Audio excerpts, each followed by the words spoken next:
Good morning everyone. First of all thank you so much कि आपने मेरे पिछले दोनों वीडियोस को इतना लाइक किया। तो उसी को कंटिन्यू करते हम आगे बढ़ते हैं। तो अब तक आपने वीडियोस देखा कि 8 लाइन की ड्रेसिंग ऑपरेट कैसे करते हैं, और अब हम बेसिक से स्टार्ट करते हैं कि उसके इंडिकेशंस क्या क्या हैं, उसके टाइप्स कौन कौन से हैं, उसके इंसर्शन टेक्निक क्या है, उसमें पोजीशन क्या देंगे और उसके कॉम्प्लिकेशंस क्या क्या हैं।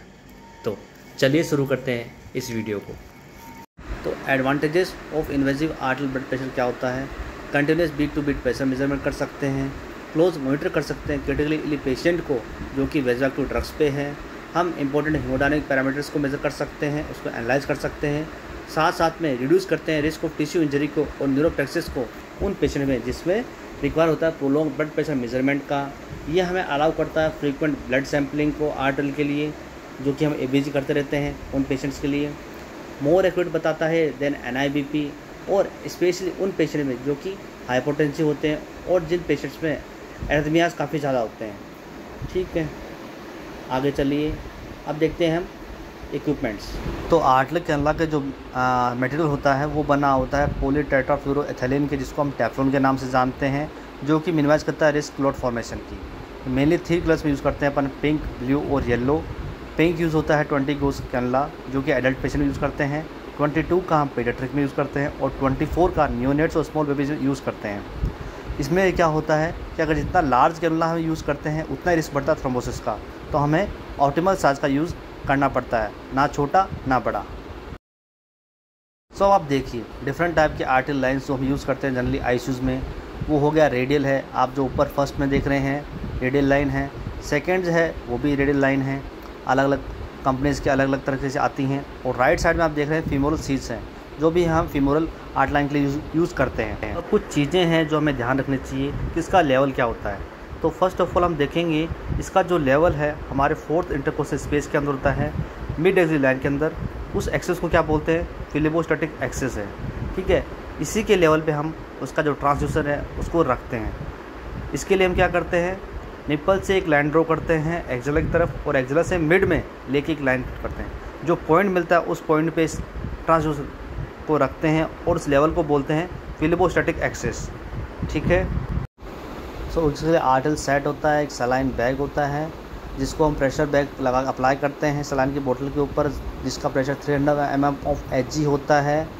तो इसलिए लगाते हैं ताकि जो आर्टिल सिस्टोलिक ब्लड प्रेशर है उसका बैक फ्लो प्रिवेंट कर सकें। ठीक है, उससे हर घंटे 4 ml पर आवर से ऑटोमेटिक फ्लश होता है।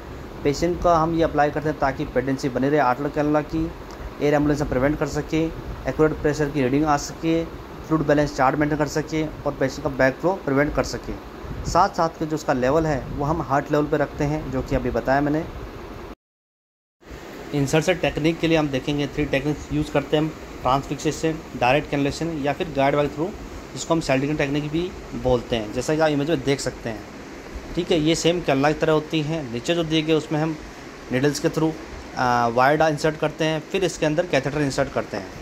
सो इसकी पोजीशन आप देखिए, पेशेंट के हैंड के नीचे हम एक आर्म बोर्ड लगाते हैं, पेशेंट का हैंड को डोर्सीफ्लेक्स करते हैं और निडल इंसर्ट करते हैं 30 to 45 डिग्री एंगल पे। ठीक है, जब इसमें निडल में ब्लड आता है तो हम होल्ड करते हैं और कैथेटर इंसर्ट करते हैं। कॉम्प्लिकेशन के उसमें हम देखेंगे पेशेंट को हेमरेज हो सकता है, रिस्क ऑफ एम्बोलाई है। इसके लिए हमें प्रॉपर एयर बबल्स को एस्पिरेट करके रखना है, उसके अंदर कोई एयर बबल्स नहीं होना चाहिए। अगर हम गलती से आर्टरियल लाइन के थ्रू कोई ड्रग देते हैं तो वो सीवियर डैमेज कर सकती हैं, और वो जो कि इरिवर्सिबल होता है। तो हमें ध्यान रखना है कोई भी ड्रग हम आर्टरियल लाइन के थ्रू नहीं दें।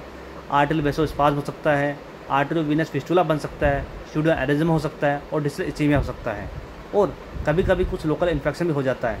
तो इनकेस ऐसा कुछ होता है तो हमें इमीडिएटली हमारे जो ड्यूटी डॉक्टर है या भी सीनियर डॉक्टर उनको इन्फॉर्म करना और उस लाइन को रिमूव करना है। ये कुछ इमेजेस हैं, जैसा कि आप देख सकते हैं कि हमें आर्टरियल कैनुलेशन के थ्रू ऐसा भी हो सकता है पेशेंट को। ये इरिवर्सल चेंजेस हैं।